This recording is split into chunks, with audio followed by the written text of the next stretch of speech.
பொதுவாகவே நம்ம மணிரத்னம் ஏஆர் ரஹ்மான் காம்பினேஷனை ஒரு காட் லெவல்ல வச்சு நாம செலிப்ரேட் பண்ணுவோம். ஆனா அதை விட அதிகமா நாம கொண்டாட வேண்டிய ஒரு காம்பினேஷன் மணிரத்னம் இளையராஜா. அக்னி நட்சத்திரம், அஞ்சலி, மௌனராகம், நாயகன், தளபதின்னு இவங்க காம்பினேஷன்ல வந்த எல்லா படங்களுமே இந்தியன் சினிமாவோட பொக்கிஷம்னு சொல்லலாம். இளையராஜா அவரோட மியூசிக்ல நிறைய புது புது முயற்சிகள் எல்லாமே மணிரத்னத்தோட மூவிஸ்ல தான் அவர் எக்ஸிக்யூட் பண்ணாரு. உதாரணத்துக்கு அஞ்சலி படத்துல வர்ற அஞ்சலி அஞ்சலி பாட்டை முழுக்க கோரஸ் வச்சே பாட வச்சிருப்பாரு இளையராஜா.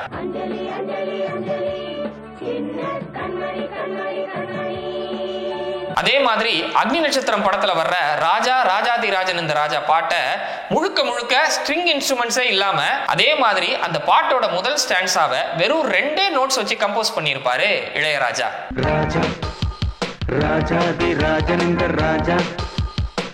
வழக்கமா மணிரத்னம் படங்கள்ல வசனங்கள் எல்லாமே ரொம்ப குறைவா இருக்கும். வேர் வேர்ட்ஸ் ஃபெயில் மியூசிக் ஸ்பீக்ஸ் அப்படின்னு சொல்லுவாங்க இல்லையா, அதை நான் ஆத்மார்த்தமா உணர்ந்தது மணிரத்னம் படங்கள்ல. அதுலயும் முக்கியமா இந்த 2 சீன்ல. போயிடுங்க.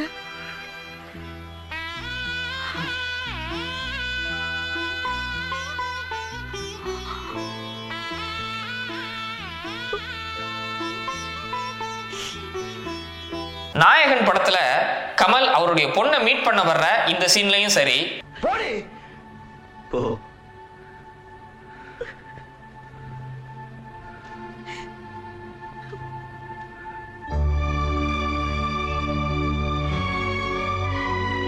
தளபதி படத்துல சோபனாவோட பிரேக்கப் ஆகிற இந்த சீன்லயும் சரி, இதுல டயலாக் முடிஞ்சதுக்கு அப்புறம் அந்த சீன் அதுல இருந்து ஒரு 30-40 செகண்ட்ஸ்க்கு எக்ஸ்டெண்ட் ஆகும். வசனங்கள் இல்லாம வெறும் இசையால் மட்டும். மேட் ஃபார் ஈச் அதர்னு கேள்விப்பட்டிருப்போம் இல்லையா, அது யாருக்கு பொருந்ததோ இல்லையோ கண்டிப்பா மணிரத்னம் அண்ட் இளையராஜாக்கு அது நிச்சயம் பொருந்தும். இவங்க 2 பேரோட காம்பினேஷன்ல உங்களுக்கு பிடிச்ச ஆல்பம் எது அப்படின்றதையும், இந்த 2 பேரோட காம்பினேஷனை நீங்க எந்த அளவுக்கு மிஸ் பண்றீங்க அப்படின்றதையும் கமெண்ட்ல சொல்லுங்க. நேற்று இல்லை நாளை இல்லை எப்பவும் ராஜா, கோட்டை இல்லை கொடியும் இல்லை அப்பவும் ராஜா, ராஜா ராஜாதி ராஜன் என்ற ராஜா.